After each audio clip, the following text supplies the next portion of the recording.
It has been 2 days of pure and pristine pipe perfection at the Volcom Pipe. That was a lot of P's. I got through them. Sal Masekela here with Vaughan Blakey and Kaipo Guerrero.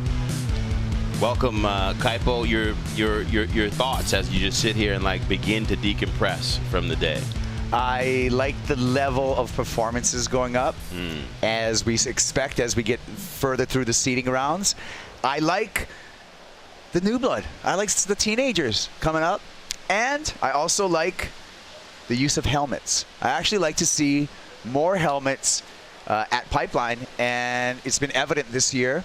And that was a little safety factor right there, but we've seen so many head injuries just in the last 3 seasons here. I welcome that safety aspect. Yeah, I think it's going to become more and more commonplace, and as the younger generation see younger kids doing it, that automatically makes it cool, and in turn it becomes a natural thing. For sure. Your highlights today, Vaughan? I don't want to sound morbid, but my highlights were the wipeouts, because yesterday was huge. It was big and terrifying, and people got put in some pretty bad spots yesterday. Today it was a little smaller, but Pipe reminded us that you never take it easy out here. You have got to be switched on, and every single wipeout we saw today was whoa, it was just like cringeworthy. You know, you were always holding your breath, waiting for the guys to come up. So, like Kaipo said, I'm glad that, you know, helmets are becoming more of a thing, because, yeah, the more we see of them, the less you have to worry so much when you see someone. Yeah, even when we had Makukai in here this morning, you know, he wanted, he didn't necessarily talk about the waves he made. It was that one bad position he put himself in that almost really got him injured seriously, where he's like, don't put yourself in that position, silly. Just because it's small, you cannot take your eyes off of Pipeline. Well, a lot of great performances today. We're going to start with some picks. Vaughan, who was your pick, your standout? Well, my standout was Makai McNamara. I just love the energy this guy is bringing to the Volcom Pipe Pro year after year after year. And like you said, Sal, there's a maturity about him now. He's still got that energy. He can't bottle it that badly. He cannot get rid of it. But there's just something about the way this guy is just pushing through sections. And I don't know, mate. Like, everything about his heats today said to me that he is a guy who wants to go deep into this draw. This was like 2 minutes after that first one. He wrapped this thing up in 3 minutes and actually paddled in with about 1:50 to go. He looked so comfortable, and it didn't look like anywhere near his best. A lot of that surfing was done pretty much in cruise control. When he starts putting the pedal down like we've seen him do in the past, anything could happen. Be interesting to watch. Guerrero. My pick? Yeah. I like when a kid comes over here, commits, gets back up on the horse and does it again. So my pick for today was Max Beach. Teenager out of San Clemente, California. Came out here, took a beating in his opening showing out here. Today, much better, was in rhythm, was in timing, but already got back upon that horse, and getting back upon that horse equaled success for a non-North Shore resident, which is even harder to come over here and acclimate to the power, the speed, and everything that entails surfing Pipeline. You're saying lowers isn't the physical equal? No. It'll help you. I mean, surfing, it's going to help you. But it's a whole different deal out here. So I like that performance. And, of course, I want to also say honorable mention. I made my pick earlier today before John Mel's heat. So I also want to, for another young man who came out here and did a great job, not just because I'm friends with his dad, but he just got piped at Pipe.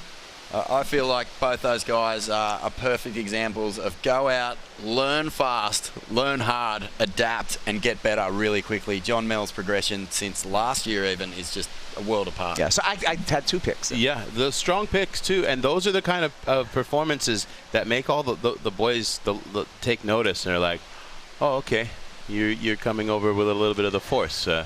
We see you. We will pay attention. Mine was kind of just the feel-good story for me today was Geronimo Epic Vargas. A, dope name. Like you just walk into the club and you're like, are you on the list? No, but my name is Geronimo Vargas. Oh, I'm sorry. Come right on in. But then his story and of coming here years after year for 15 years, and his love of surfing, getting hurt at the U.S. Open, having a chest injury that they didn't even know what was wrong with him. He's been out of the water for 6 months, and then he visualized coming to Hawaii as the place where he'd be able to get back on his surfboard, and he came out here and dropped life hammers, just backdoor clinicking. And the fact that this was his arrival, his way to be back in his love space. Look at this wave. I love it. And just coming out casual. He was talking about the ocean, aliens, and the universe, and I was like, yeah. Yeah. That's my guy. What else is cool about Geronimo Vargas? Geronimo is what you say before you jump out of an airplane. Right. It's an exclamation of acceleration. Yeah. And he accelerated through the back door. All the way through. He was a part of our top 5 wave scores today. I believe he had the highest total. We still haven't seen a 9. Hey, in the event, we got to give away some Yeti coolers. So I'm sure we got 2 more days for 10. Hey, Alice Stewart, super strong performance. He and Geronimo Vargas were the 2 high scores. Actually, look, Geronimo with 2 of the 5 waves. Alan Cleland from Mexico. And to put it into context, 3 of those scores are non-Hawaiians. The other thing about looking at those names is every single one of those guys won their heats in the first 5 minutes. Yeah. Geronimo actually, both those scores coming in the same heat. So those guys are in really nice rhythm at the moment. That's the other thing, we've been watching it the whole event. Guys who are paddling out, getting one good score, are almost backing it up instantly. Yeah. All those waves, I believe, were backdoor waves too. True. Whoa. Just a thought. This event, of course, we talk about the sustainability and the different things that the Volcom Pipe Road does to enhance and sustain the environment. One of them, barring like any bad injury, is highly entertaining, and that is our SeaTrees.com situation, where SeaTrees plants a mangrove tree for every epic wipeout. So for your enjoyment and for the environment, here are the wipeouts of the day that are going to help us breathe. We've seen our fair share of wipeouts over the decade at the Volcom Pipe Pro. This year, Volcom and Sustainable Surf are planting a sea tree for every wipeout we see this year. This will help wipe out our carbon footprint from the event. Let's check out the wipeouts from today and see how many trees are going to get planted, and we'll save the planet. Let the games begin. There's a tree. Yeah, I think Kote mentioned this morning that we were heading towards less of a forest and more of an Amazon rainforest. That one was super violent. Oh, there's just Big so tree much there. carnage. So much carnage going down this morning. Can you give 2 trees for one? Because that would be a 2-treer. That was a late tree right there. I mean, what are Tree these from above? These wipeouts have 2 things in common. You're either free falling from the lip and getting whipped, or you're getting guillotined trying to find a doggy door. But a lot of free falls out the lip today. And they were almost all pipeline waves. It was so steep on that pipe reef this morning, wasn't it? Guys were trying so hard to get through that. It was just clamping, breathing, pinching, and pitching. Oh, that one was this one. That was heavy. Someone got, I think That was this Cole one Rothman, yeah. going to get sucked back over. Oh my gosh. Maybe that was 2 trees right there for Cole Rothman. Yeesh. Yeah. Well, fortunately, no injuries. No one had to leave in a stretcher today from the event, which is awesome. As we make light, but obviously the paramount being safety and also the environment. For sure. A little shout out to Mikey Bruno, who did cop a bit of ice that's on true. the knee. Ice on the He's knee. okay. And But he was more angry than he was hurt. I think he did that injury a couple of years ago, and he said, I can walk, so that means I'll be back soon. He's just going to be slower chasing his 5 children and his dog around. Let's talk about the forecast, because there's purple and red in our future. Let's take a look at the Surfline forecast. Big old solid west-northwest swell. Kaipo, what does that purple mean? That means some wave action, and we have this coming down from, you can see it from Northern Pacific, coming down from the Aleutian Islands. They're going to start off west-northwest. As these storms pass above the islands, the swell turns more northwest, and then finally, as it gets way past the island, then it turns into a north swell. So what that's lining up is we're going to have lefts and rights, then rights. And looking good. I mean, I think the one thing, that we look at swell models and we can forecast that. We can forecast things about 12 hours out because we have buoys off of Kauai. The one thing that's going to be tricky, I think, is wind. Wind. Yeah. It's always wind. Just looking at the swell that's coming, though, and combining that with who's still yet to surf in the draw, it's a pretty perfect storm, isn't it? We haven't seen John John out there yet. We haven't seen the wild card Noah Dean, who's turned in some pretty wild performances here. Sea bass. In the past 2 years, sea bass is coming. A bunch of heavies that are walking around inside of their cages being like, let me out. Let me out. So we'll see them as we get into that round of 64. I got to look at the way the draw is going to work out, but I really hope that we have the grouping where we have a potential for a Nathan John match here at the Volcom Pipe Pro. The Hunger Games home edition at the Volcom Pipe Pro. A shout out to one of our main sponsors, FlexFit. You guys have probably seen Wassel wearing that custom hat. I got to make sure that I get one. You guys at home can get one. Just go to the Volcom.com site and make sure you get these limited edition Volcom Pipe Pro hats. And people be like, were you there? And I'd be like, yeah, I was there. How do you think I got this hat? Not to mention the amount of give back that happens for local communities here from the products, merchandise from the Volcom Pipe Pro.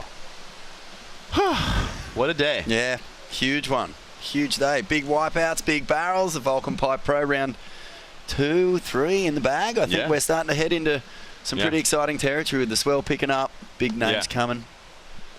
I'm ready. Let's do it again tomorrow. We're ready. Let's do it again tomorrow. And in the meantime, if you missed anything from today or yesterday, just go to Red Bull TV, go to the heat analyzer, and you can go nuts. You can pick by surfer, by country, by heat. You can watch the whole thing. Get familiar so that when we come back online, possibly tomorrow, hopefully tomorrow, you'll have your picks ready to do the thing. So go to Red Bull TV. And with that, I also remind you about the Red Bull TV app, which allows you to just showcase all of the incredible content and shows across the landscape of Red Bull Media. You want to see Kyle Lenny going nuts on like 50 different types of watercraft on his show? Go to Red Bull TV. You want to watch the Red Bull Signature Series? Cool. You want to watch cliff diving from around the world? You name it, you can watch it on the Red Bull TV app, wherever you would like to do so. And with that, gentlemen, I say thank you. Thank you, Sal. For another day of allowing me to sit by your sides and talk about this thing that we love called surfing. Here's some highlights from the day. We will see you tomorrow on day 3. Cross your fingers that we get to do it 3 in a row at the 2020 Volcom Pipe Pro.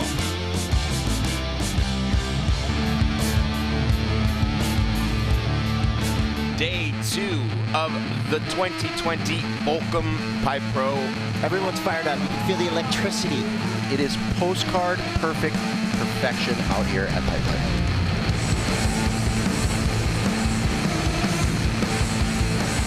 Here we go. Makuakai Rothman with priority with a beautiful pipe barrel coming out of it. And with a bow at the end.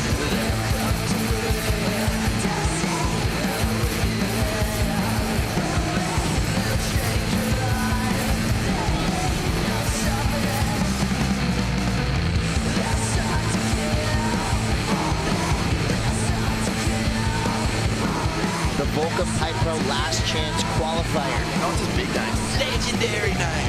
The heat of the event. Lead drop in the barrel silhouette traveling through Kalani. Then spit out. That smile says it all. Kalani boy Chapman moving on. Mackay McNamara weaving and driving. Come on. Are you kidding me? Leland just grabbing rail on the takeoff, slotted right through.